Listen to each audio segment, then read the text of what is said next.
ಎಲ್ರಿಗೂ ನಮಸ್ಕಾರ. ನಾನಿವತ್ತು ಫಿಶ್ ತವಾ ಫ್ರೈ ಮಾಡೋದು ಹೇಗೆ ಅಂತ ತೋರಿಸ್ತಾ ಇದ್ದೀನಿ. ಇದು ನಮ್ಮ ಮನೆಯವರು ತುಂಬ ಚೆನ್ನಾಗಿ ಮಾಡ್ತಾರೆ, ಅವರೇ ಮಾಡಿರೋದು.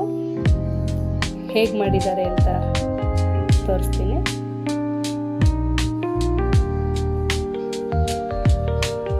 ಒಂದು kg ಫಿಶ್ ತಗೊಂಡಿದ್ದಾರೆ. ಅದಕ್ಕೆ ಶುಂಠಿ, ಬೆಳ್ಳುಳ್ಳಿ, 5 ರಿಂದ 6 ಒಣಮೆಣಸಿನ್ಕಾಯಿ, ಸ್ವಲ್ಪ ಹುಣಸೆ ಹಣ್ಣು ನೆನೆಸಿಟ್ಟಿದ್ದಾರೆ, ಅರ್ಧ ನಿಂಬೆ ಹಣ್ಣು. ಈಗ ಗ್ರೈಂಡ್ ಮಾಡೋದಕ್ಕೆ ಶುಂಠಿ, ಬೆಳ್ಳುಳ್ಳಿ, 5 ರಿಂದ 6 ಒಣಮೆಣಸಿನ್ಕಾಯಿನ ಹಾಕ್ತಾ ಇದ್ದಾರೆ, ನೆನೆಸಿರುವಂಥದ್ದು. ಅದನ್ನು ತರಿಯಾಗಿ ಗ್ರೈಂಡ್ ಮಾಡ್ಕೊಳ್ತಾರೆ.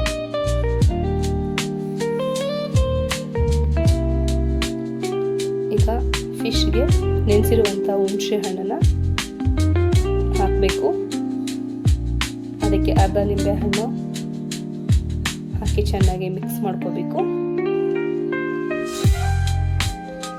ಈಗ ತರಿಯಾಗಿ ರುಬ್ಬಿರುವಂತಹ ಶುಂಠಿ, ಬೆಳ್ಳುಳ್ಳಿ, ಒಣಮೆಣಸಿನಕಾಯಿ ಪೇಸ್ಟನ್ನು ಹಾಕಿ 1 ಸ್ಪೂನ್ ಗರಂ ಮಸಾಲ, ಅರ್ಧ ಸ್ಪೂನ್ ಅರಿಶಿಣ, 3 ಸ್ಪೂನ್ ಬೇಳೆ ಸಾಂಬಾರು ಪುಡಿ, ಖಾರದ ಪುಡಿ,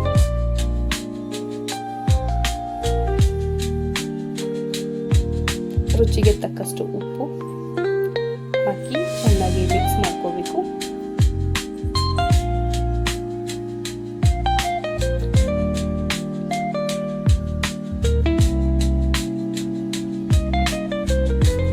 ಮಿಕ್ಸ್ ಮಾಡ್ಕೊಂಡಿರುವಂತಹ ಮಸಾಲೆನ ಫಿಶ್ಗೆ ಹಾಕಿ ಚೆನ್ನಾಗಿ ಮಿಕ್ಸ್ ಮಾಡಬೇಕು.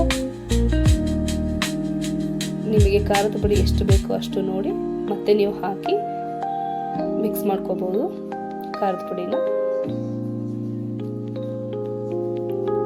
ಚೆನ್ನಾಗಿ ಫಿಶ್ ಮಿಕ್ಸ್ ಮಾಡಿಬಿಟ್ಟು ಈಗ ಅದನ್ನು ಒಂದು ಅರ್ಧ ಗಂಟೆ ಫ್ರಿಜ್ಜಲ್ಲಿ ಇಡಬೇಕು. ಈಗ 2 ದೊಡ್ಡ ಸೈಜ್ ಟೊಮೆಟೊ, 2 ದೊಡ್ಡ ಸೈಜ್ ಈರುಳ್ಳಿ ಮತ್ತು ಒಂದು ಸ್ವಲ್ಪ ಕೊತ್ತಂಬರಿ ಸೊಪ್ಪು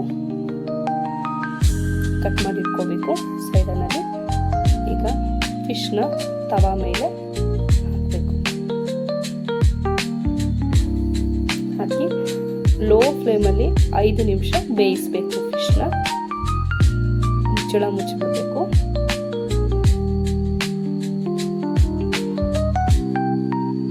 ಮತ್ತೆ ಇನ್ನೊಂದು ಸ್ವಲ್ಪ ಉಳಿದಿರೋ ಫಿಶ್ನ ಒಂದು ತಟ್ಟೆಗೆ ಎತ್ತಿಟ್ಟು ಅದಕ್ಕೇನೆ ಈರುಳ್ಳಿ, ಟೊಮೆಟೊ, ಕೊತ್ತಂಬರಿ ಸೊಪ್ಪು ಕಟ್ ಮಾಡ್ಕೊಂಡಿರುವಂಥದ್ದನ್ನ ಅದಕ್ಕೆ ಹಾಕಿ ಆ ಮಸಾಲೆಗೆ ಸ್ವಲ್ಪ ಫಿಶ್ ಮಸಾಲೆನ ತಗೊಂಡು ಚೆನ್ನಾಗಿ ಮಿಕ್ಸ್ ಮಾಡ್ಕೋಬೇಕು. ರುಚಿಗೆ ತಕ್ಕಷ್ಟು ಸ್ವಲ್ಪ ಅದಕ್ಕೆ ಉಪ್ಪು ಹಾಕಬೇಕು. ಸ್ವಲ್ಪ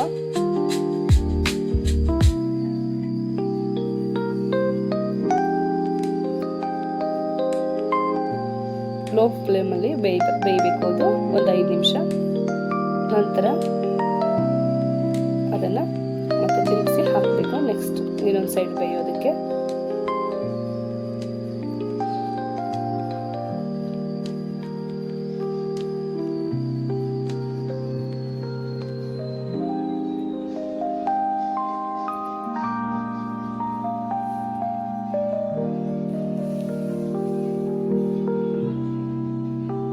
ಈಗ ಮಿಕ್ಸ್ ಮಾಡ್ಕೊಂಡಿರುವಂತಹ ಈರುಳ್ಳಿ, ಟೊಮೆಟೊ, ಕೊತ್ತಂಬರಿ ಸೊಪ್ಪು ಮಸಾಲೆ ನಾವು ಮಿಕ್ಸ್ ಮಾಡ್ಕೊಂಡಿದ್ದೀವಲ್ಲ ಅದನ್ನು ಸಮನಾಗಿ ಹಾಕಿ ಮತ್ತೆ ಮುಚ್ಚಳನ ಮುಚ್ಚಿ 10 ನಿಮಿಷ ಅದು ಸ್ವಲ್ಪ ಫ್ಲೇಮ್ನ ಜೋರಾಗಿ ಇಟ್ಟು ಬೇಯಿಸಬೇಕು.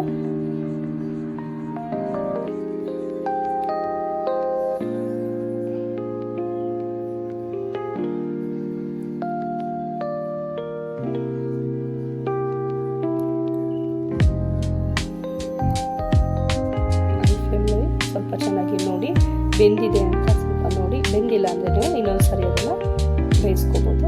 ಈಗ ಮತ್ತೆ ಅದನ್ನು ಈ ಆನಿಯನ್ನು, ಟೊಮೆಟೊ ಎಲ್ಲ ಇನ್ನೂ ಸ್ವಲ್ಪ ಚೆನ್ನಾಗಿ ಬೇಯೋದಕ್ಕೋಸ್ಕರ ಮತ್ತೆ ಅದನ್ನು ವಾಪಸ್ ಹಾಕಿ 2 ಕಡೆನೂ ಫ್ರೈ ಮಾಡಬೇಕು.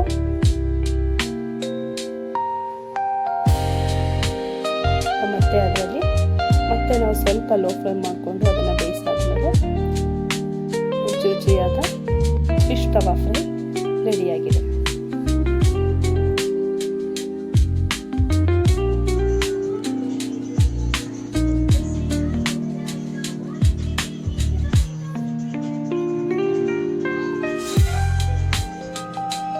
ಹೀಗೆ ನಾನು ವಿಡಿಯೋನ ಅಪ್ಲೋಡ್ ಮಾಡ್ತಾ ಇರ್ತೀನಿ. ನನ್ನ ಚಾನೆಲ್ನ ಸಬ್ಸ್ಕ್ರೈಬ್ ಮಾಡಿ.